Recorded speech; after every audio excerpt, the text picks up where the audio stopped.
네, 글로벌 주요 경제 지표와 이슈 점검해보는 시간입니다. BS투자증권 리서치센터 홍순표 부장과 함께하겠습니다. 안녕하세요. 네, 안녕하세요. 주요국들의 통화 정책이 완화 양상을 띠고 있습니다. 어떤 효과를 저희가 기대할 수 있을까요?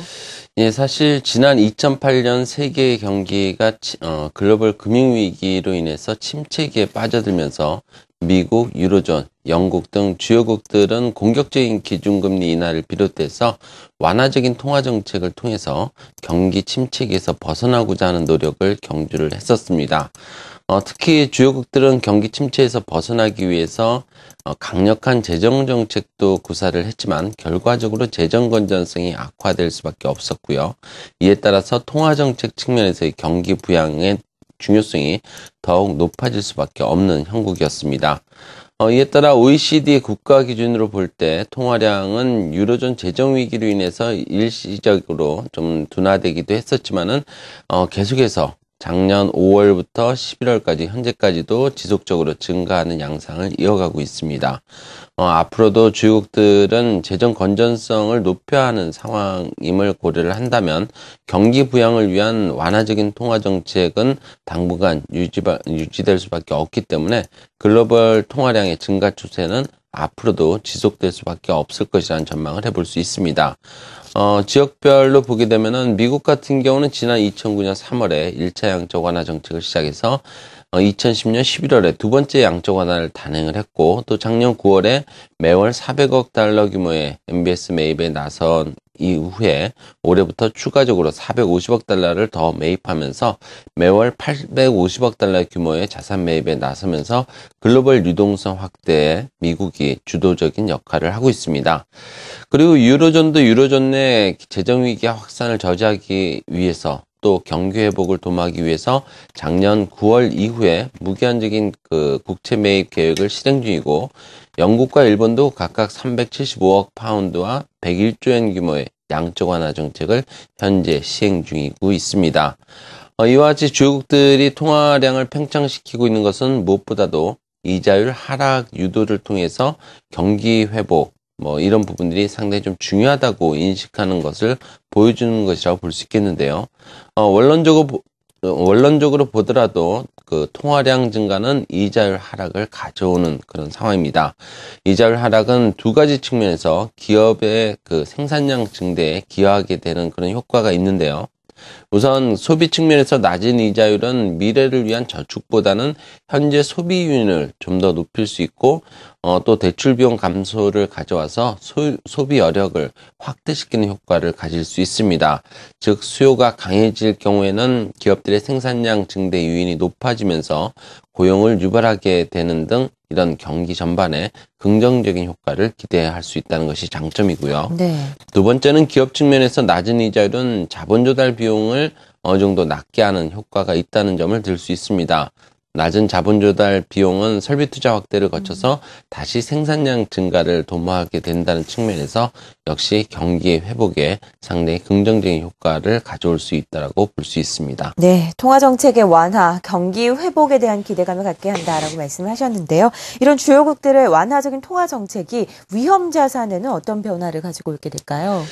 예, 앞서 말씀드린 것처럼 글로벌 주요국들의 통화량 증가는 역시 이자율 하락을 통해서 기업들의 생산 증대 효과를 가져온다라고 볼 수 있겠는데요. 실제로 OECD 국가들의 통화량과 산업 생산량의 추이를 보면은 이러한 효과는 더욱 뚜렷하게 나타나고 있음을 확인할 수 있습니다. 지난 1990년 1월부터 작년 11월까지 기간을 대략 살펴보면 미국 저축 대부조합 사태라든지 동아시아 금융위기, IT 버블 붕괴, 또 서브프라임 모기지 사태 등 글로벌 금융위기가 계속해서 있었음에도 불구하고 추세적으로 통화량이 증가한 이후에 7개월에서 18개월 정도의 시차를 두고 산업 생산량도 증가했던 것으로 나타나고 있습니다. 물론 작년 11월 현재 늘어난 통화량만큼 산업 생산 같은 경우는 따라오지 못하고 확대되지 못하는 상황이 나타나고 있기도 합니다. 그렇지만 글로벌 통화량을 고려한다면 조만간 글로벌 산업 생산의 그 확대가 이루어질 것이라는 긍정적인 전망이 가능하다라는 판단을 해볼 수 있고요.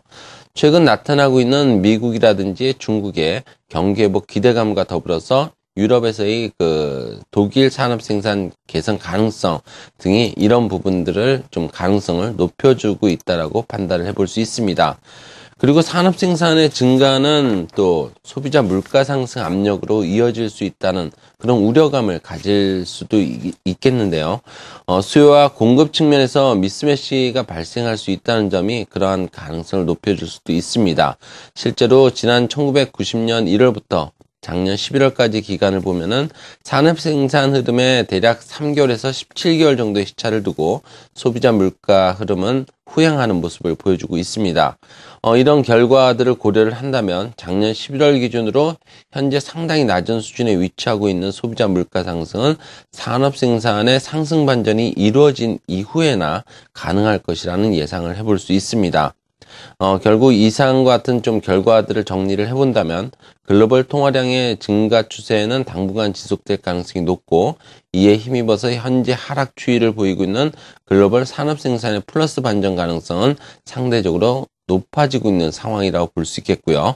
반면 글로벌 물가 압력은 하락 국면에 머물고 있고 또한 산업 생산 추이를 고려를 한다면 반등 흐름을 단기간 내 기대하기는 어렵기 때문에 역시 경기 회복과 더불어서 커질 수 있는 인플레이션 압력에 대한 우려는 상대적으로 낮아질 수 있다라고 볼 수 있겠습니다.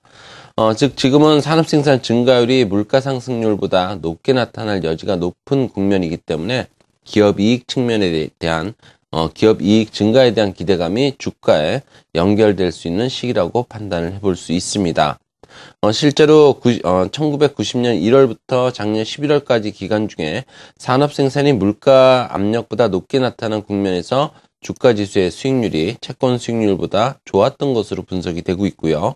이미 작년 9월 이후에 주가 수익률과 채권 수익률의 차는 현재 플러스 국면에 머물러 있기 때문에 향후 물가 압력이 높아짐을 확인할 때까지는 적어도 주식과 같은 위험 자산에 대한 매력은 좀 더 높아질 수 있는 여력이 있다라고 판단을 해볼 수 있겠습니다. 네, 완화적인 통화 정책이 경기에 미치는 영향 그리고 위험 자산에 영향을 미치는 것 어떤 것들이 있는지 자세하게 분석해봤습니다.